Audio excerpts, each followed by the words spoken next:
무창의 하늘은 낮게 깔려 있었다. 바람은 습했고 먼 산의 윤곽은 흐릿했다. 사람들은 말이 줄었고 어제의 인사 대신 오늘은 눈치로만 안부를 물었다. 유치원 담장을 넘나드는 아이들의 웃음도 이상하게 얇게 들렸다. 무창은 원래 조용한 마을이었지만 오늘의 조용함은 뭔가를 숨기는 사람들의 조용함에 가까웠다. 그리고 그 침묵의 가운데 부세미가 있었다. 그녀의 다른 이름 김영란, 원래의 이름을 감추고 3달만 살아남아야 하는 여자. 그날 아침 유치원 입구에 낯선 여자가 서 있었다. 단정한 셔츠, 검은 모자, 가볍게 올라간 입꼬리. 그녀는 스스로를 부세미의 친구 백혜지라고 소개했다. 말끝은 다정했고 눈빛은 정중했다. 그러나 그 다정함이 끝나는 지점에 서늘한 검은 선이 하나 그어져 있었다. 아무도 그 선의 정체를 몰랐고 그래서 더 쉽게 마음을 열었다. 동네 사람들은 그녀에게 자리를 내어주고 국을 덜어주고 아이들의 이름을 가르쳐 주었다. 그녀는 웃으며 받아 적었다. 여기가 세미가 말하던 그곳이군요. 도시에서 지치면 이 마을을 떠올린다고. 늘 말은 선하게 흘렀고 듣는 사람들의 눈은 부드러워졌다. 하지만 그 말을 듣는 부세미의 심장만은 다르게 움직였다. 심장이 불안하게 발끝으로 내려갔다가 다시 목까지 차올랐다. 가성호 회장 저택에서 같은 하늘을 보던 사람, 서재의 비밀문을 열 줄 알던 사람, 총선과 피비린내를 함께 들이마시던 사람. 그 여자가 지금 내 앞에서 친구라고 웃고 있었다. 그녀는 속으로 물었다. 왜 여기일까? 왜 지금일까? 그리고 왜 친구일까? 그날 오후 부세미는 집으로 돌아와 문손잡이를 잡았다가 멈췄다. 손잡이 표면에 낯선 미세한 먼지가 얹혀 있었다. 문틈 아래에는 마르다 만 진흙 발자국이 희미하게 남아 있었다. 자물쇠는 멀쩡했다. 창문은 닫혀 있었다. 그런데 공기 냄새가 달라져 있었다. 사람이 한번 숨을 들이켰다가 내뱉은 방, 누군가가 잠깐 서성이고 사라진 방에서 나는 냄새였다. 그녀는 말없이 실내등을 켰다. 책상 모서리의 각도, 의자의 미세한 위치, 싱크대 위 머그컵의 방향, 일상이라는 이름으로 정렬해 둔 것들의 각도가 아주 조금씩 어긋나 있었다. 그녀는 이빨을 꽉 깨물고 달력 뒤쪽에 숨겨둔 작은 렌치를 꺼내 서랍 하단의 판을 열었다. 검은 천에 감싸진 권총이 손바닥에 닿자 숨이 천천히 가라앉았다. 가성호가 남긴 마지막의 방법. 아무리 무술이 좋아도 총 앞에선 다 무의미해. 내가 살아야 한다. 그 목소리가 귓속에서 낮게 재생됐다. 그녀는 권총을 다시 천에 싸서 제자리에 밀어 넣었다. 오늘은 쏠 수 없다. 아직은 아니다.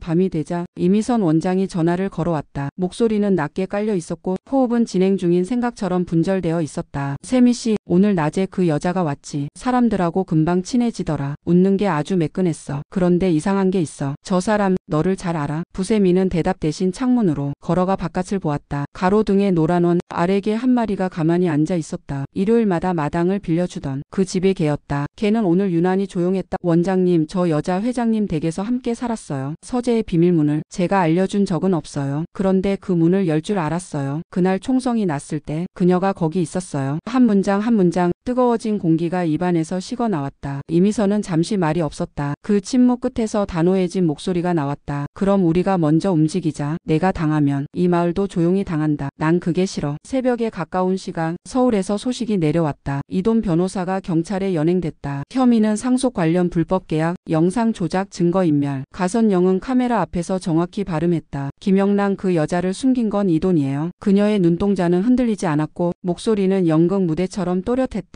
그 말 한 줄이 내 방향에 바람을 만들었다. 서울의 스튜디오에서는 정치 평론가처럼 말하는 사람들이 그 이름을 반복했고 포털의 실시간 검색어엔 정과자, 꽃뱀, 가스라이팅 같은 단어가 붙었다. 그리고 무창의 공기에도 그 바람이 닿았다. 슈퍼 앞 벤치에서, 세탁소 옆 의자에서, 유치원 앞 모래밭에서 사람들은 낮고 빨리 수군거렸다. 그 여자, 우리 마을에 오고부터 이상한 일이 생겼어. 누군가는 덧붙였다. 무창엔 원래 CCTV 같은 거 없어. 근데 그 집엔 있대. 벽마다 달렸대. 그 소문들은 길을 잘 찾았다. 오후가 되자 미역국을 퍼주던 손이 잠깐 멈췄고 마주치면 반갑게 웃어주던 눈이 잠깐 비껴갔다. 누구도 대놓고 내치지는 않았지만 누구도 성큼 다가와 껴안아 주지도 않았다. 이 모든 변화를 가장 먼저 알아차린 사람은 전동민이었다. 그는 부세미의 집 앞에서 한참을 서성이다 초인종을 눌렀다. 문이 열리고 한 발짝 물러선 그녀가 보였다. 그는 몇 번이나 말을 고쳤다가 아주 짧은 문장을 꺼냈다. 말은 재수 없게 하셔도 속이 좋은 분 같아요. 말은 투박했고 눈은 단정했다. 그 한 줄이 귓바퀴를 돌아 심장에 닿는데 오랜 시간이 걸리지는 않았다. 부세미는 고개를 들었다. 오늘 처음으로 사람의 눈을 똑바로 바라보았다. 그 눈 속에 경계는 있었고 신뢰의 싹도 있었다. 싹은 작았지만 흙은 따뜻했다. 이튿날 마을 잔치가 열렸다. 원래는 유치원 담임 선생님 맞이 겸 마을 공터 정비 기념으로 소박하게 밥을 먹는 자리였지만 오늘은 다른 의미로 사람들이 모였다. 누가 먼저 시작했는지 모르는 질문들이 공기 중에 떠다녔다. 도시에서 친구가 왔다지? 어디서 알았대? 세미 씨는 전에도 이런 일을 해봤대? 웃음소리는 컵 가장자리를 맴돌다 금세 증발했다. 백혜진은 잔치의 한가운데에서 미소를 유지했다. 사람들의 이름을 불러주고 아이들의 머리를 쓰다듬고 도시의 맛이라며 쿠키를 건넸다. 그녀의 미소는 카메라 앞에서 연습한 미소처럼 매끈했다. 그리고 마침내 마이크가 없는 자리에서 마이크보다 선명한 목소리가 나왔다. 세미 씨, 요즘 연락이 안 돼서 걱정했어요. 혹시 그 일 때문이에요? 공기가 멎었다. 백혜진은 아무것도 모르는 척, 하지만 모든 것을 아는 척 동정의 눈으로 그녀를 보았다. 사람들의 시선이 화살처럼 한 방향으로 기울었다. 부세미는 입술을 달그라 깨물었다. 대답하지 않는 것도 대답이었다. 밤이 깊자 이미선은 부세미를 불렀다. 사무실의 불은 절반만 켜져 있었고 서랍은 절반만 열려 있었다. 그 여자가 내 과거를 알고 있어. 얘기를 해 끝까지 숨기면 내가 진다.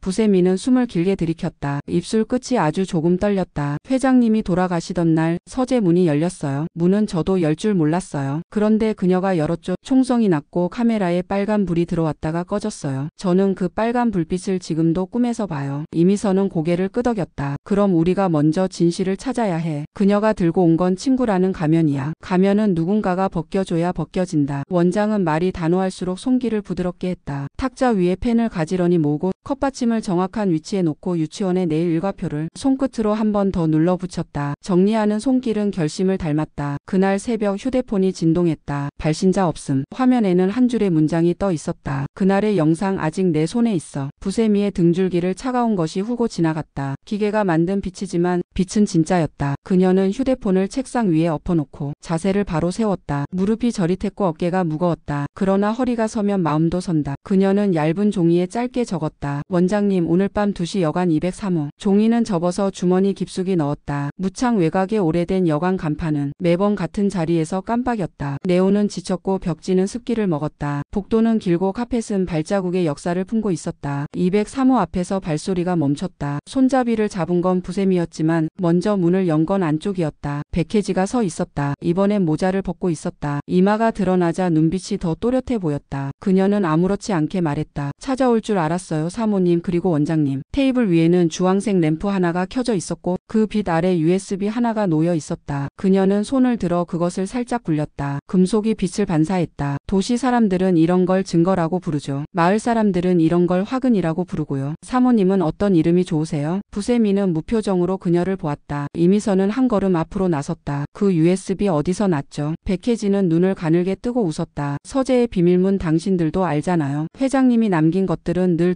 2벌씩이었어요. 한 벌은 정면, 한 벌은 옆면. 하나는 사람들에게 보여주는 것, 하나는 스스로 보기 위한 것. 그녀는 USB를 엄지와 검지로 잡아 들어 보였다. 이건 옆면이에요. USB가 램프의 빛을 지나 노트북으로 들어가자 화면이 깜빡였다. 영상이 시작되었다. 화질은 좋지 않았지만 중요한 것은 흐릿함이 아니라 구도였다. 화면 중앙에 가성호가 앉아 있었다. 그의 손은 떨렸고 호흡은 거칠었다. 권총이 테이블 위에 있었다. 화면의 오른쪽에서 그림자가 길게 늘어졌다. 그림자는 천천히 사람의 형태를 갖고 앞으로 걸어왔다. 이돈이었다. 그는 조용히 권총을 손바닥으로 대웠다. 화면 속의 가성호가 낮게 말했다. 약속하지, 이건 내 선택이야. 이돈은 대답하지 않았다. 대신 카메라 쪽으로 아주 잠깐 눈을 돌렸다. 그 눈빛은 기록하라는 눈빛이 아니라 기록을 통제하겠다는 눈빛이었다. 다음 장면은 짧았다. 손이 움직였고 방아쇠가 당겨졌고 화면이 흔들렸다. 빨간 점이 들어왔다가 꺼졌다. 영상은 거기서 끊겼다. 테이블 위에 USB는 묵직해 보였다. 그러나 USB의 묵직한 만큼 방 안의 침묵도 묵직했다. 백혜지가 먼저 말을 이었다. 당신들이 본 건 전시용이었어요. 편집된 안락사. 본인이 선택한 죽음으로 포장된 타인의 개인. 이건 본판이에요. 이미선이 낮게 물었다. 왜 지금 내가 이걸 들고 있어? 백혜지는 웃음을 거두었다. 웃음을 거두자 가면이 한 겹 벗겨졌다. 선영씨, 사람들은 너무 성급해요. 언론을 쓰고 경찰을 쓰고 계좌를 뒤져요. 그런데 중요한 건 사람의 습관이죠. 회장님은 늘 2벌을 남겼고 이돈 씨는 늘 정리를 깔끔하게 했어요. 깔끔하다는 건 빈틈이 한 군데로 모여 있다는 뜻이에요. 그 빈틈이 어디였을까요? 그녀는 손끝으로 노트북 뒷면을 톡톡 두드렸다. 여기. 부세미는 입술을 열었다가 닫았다. 목 안쪽에서 뜨거운 것이 올라왔다. 그래서요, 당신의 계획은 뭐죠? 백혜진은 고개를 기울였다. 계획?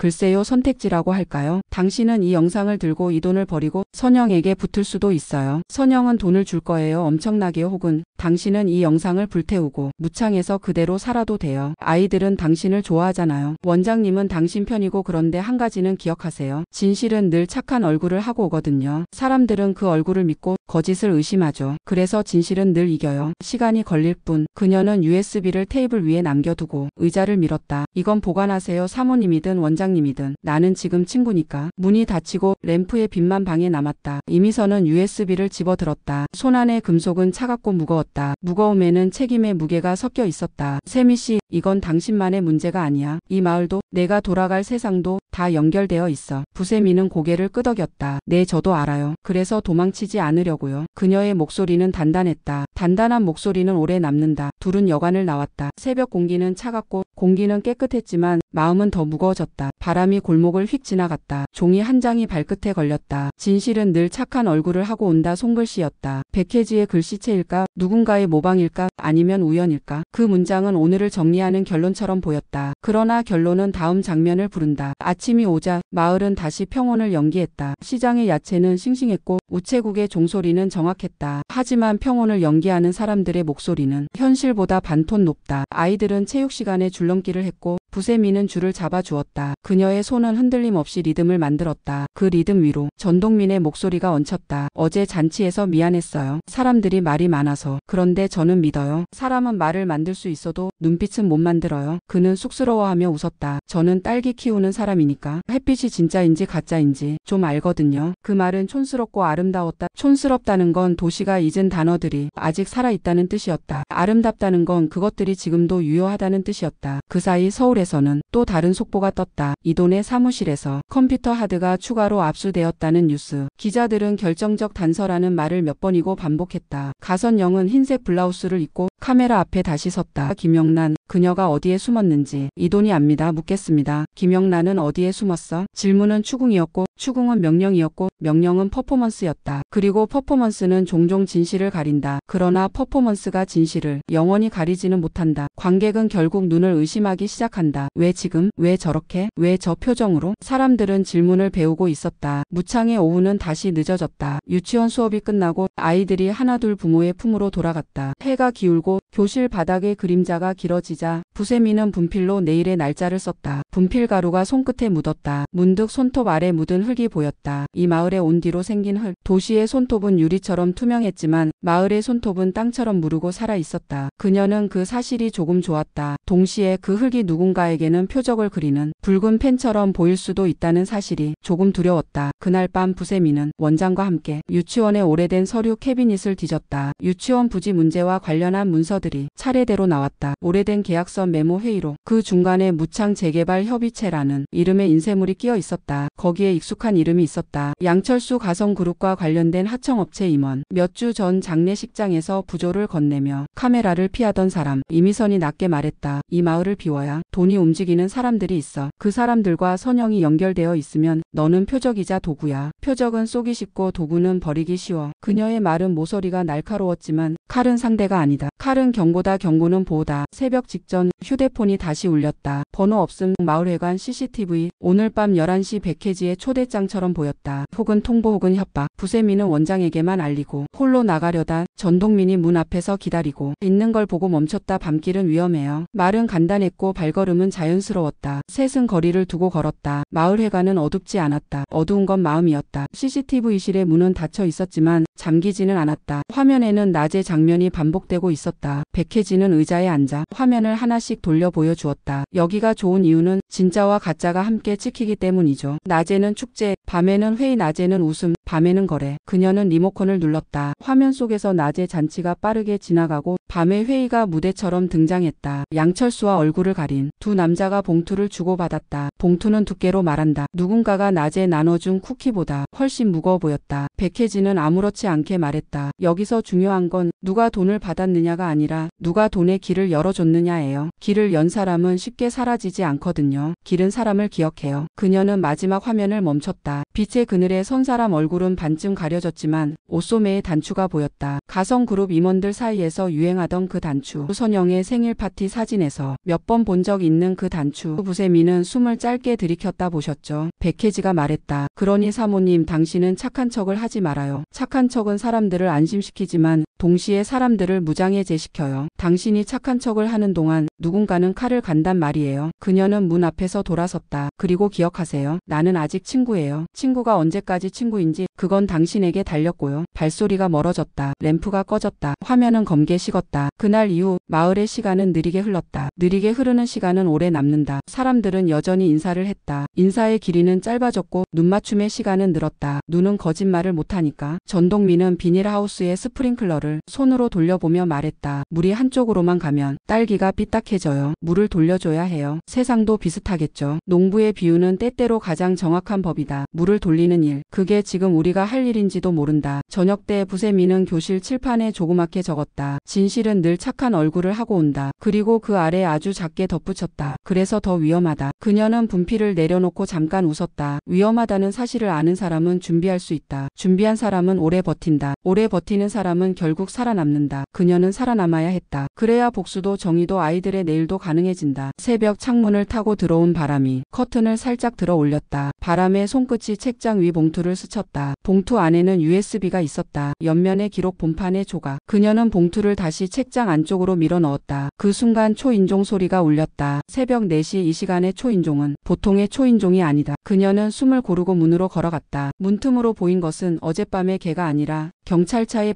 반사등이었다. 그리고 그 뒤에 서 있는 그림자 하나, 이돈이었다. 수갑을 찬 손으로 그는 아주 작게 말했다. 미안해. 그의 눈은 새파랗게 맑았다. 맑음은 종종 피곤을 담는다. 피곤은 종종 진실을 담는다. 부세미는 묻지 않았다. 묻지 않아도 알 수 있는 순간이 있다. 아침 뉴스는 요란했다. 이돈 무창에서 체포 직전 도주 시도라는 자막이 화면 아래를 달렸다. 화면 위에서는 가선영이 다시 한번 정확하게 발음했다. 김영란, 어디에 숨었어? 질문은 이제 명령을 넘어 저주에 가까웠다. 그러나 저주는 오래가지 않는다. 오래가는 건 기록이고 증언이고 연대다. 그날 오후 이미선 원장은 학부모 회의에서 아주 단순하게 말했다. 우리 유치원은 내일까지 열어요. 내일도 모레도. 왜냐하면 아이들은 내일도 모레도 자라니까. 사람들은 고개를 끄덕였다. 동의의 리듬이 생겼다. 리듬은 군중을 만든다. 군중은 때때로 방패가 된다. 해가 저물며 마을을 덮던 긴장감이 얇아졌다. 얇아진 건 사라졌다는 뜻이 아니라 다른 것으로 덮였다는 뜻이었다. 저녁 하늘은 분홍과 회색 사이를 천천히 오갔다. 부세미는 마당에 서서 낮게 뜬 달을 보았다. 달은 언제나 거기 있었다. 가까워졌다가 멀어지는 건 우리였다. 그녀는 낮게 중얼거렸다. 나는 누구지? 김영란일까? 부세미일까? 대답은 바람에 섞여 흩어졌다. 그러나 한 가지는 분명했다. 그녀는 생존자였다. 생존자는 오늘을 견디고 내일을 준비한다. 준비한 사람은 언젠가 선택한다. 도망칠지, 맞설지, 드러낼지, 감출지. 선택의 날은 가까워지고 있었다. 그리고 어둠이 완전히 내려앉을 즈음 창틀 위에 또 한 장의 메모가 올려져 있었다. 내일 밤 서재 같은 자리. 마지막 옆면. 서재는 무창에 없다. 서재는 그 집에 있다. 그 집은 이제 그들의 것이 아니다. 그러나 마지막이라는 단어는 언제나 사람을 움직인다. 부세미는 메모를 접어 주머니에 넣었다. 원장님, 내일은 수업을 조금 일찍 끝낼게요. 그녀는 아무 일도 없던 사람처럼 웃었다. 웃음 뒤에 숨은 결심은 아무에게도 보이지 않았다. 보이지 않는 결심이 때로는 가장 강하다. 무창은 다시 잠들 준비를 했다. 그러나 진실은 잠들지 않는다. 진실은 낮의 얼굴도 밤의 얼굴도 갖고 있다. 그리고 오늘 진실은 착한 얼굴을 하고 그녀의 문 앞까지 걸어왔다. 착한 얼굴은 믿음을 부르고 믿음은 문을 연다. 문이 열리면 빛도 들어오고 칼도 들어온다. 그녀는 둘 다 맞을 것이다. 빛을 먼저 잡고 칼을 나중에 꺾을 것이다. 그 순서를 아는 것이 살아남는 기술이다. 착한 여자 부세미. 이 이름은 오늘 또 한 겹의 뜻을 얻었다. 착한 척을 하지 말라는 경고, 착한 얼굴의 진실을 의심하라는 주문, 그리고 착한 선택을 끝까지 지키겠다는 맹세. 세 가지는 서로 다른 방향을 가리키는 것 같지만 사실은 같은 중심으로 모여든다. 중심은 생존이고 생존의 다른 이름은 용기다. 그녀는 용기를 손바닥에 쥐었다. 내일 그 손으로 문을 열 것이다. 그리고 그 문 너머에서 마지막 옆면을 마주할 것이다. 엔딩 자막이 올라가듯 머릿속에 한 문장이 완성되었다. 다음 회 서재의 문이 다시 열리고 친구의 얼굴이 한 번 더 벗겨진다. 그 얼굴이 누구의 것인지는 아직 밝히지 말자. 미스터리는 늘 한 칸을 남겨둘 때 가장 오래 간다.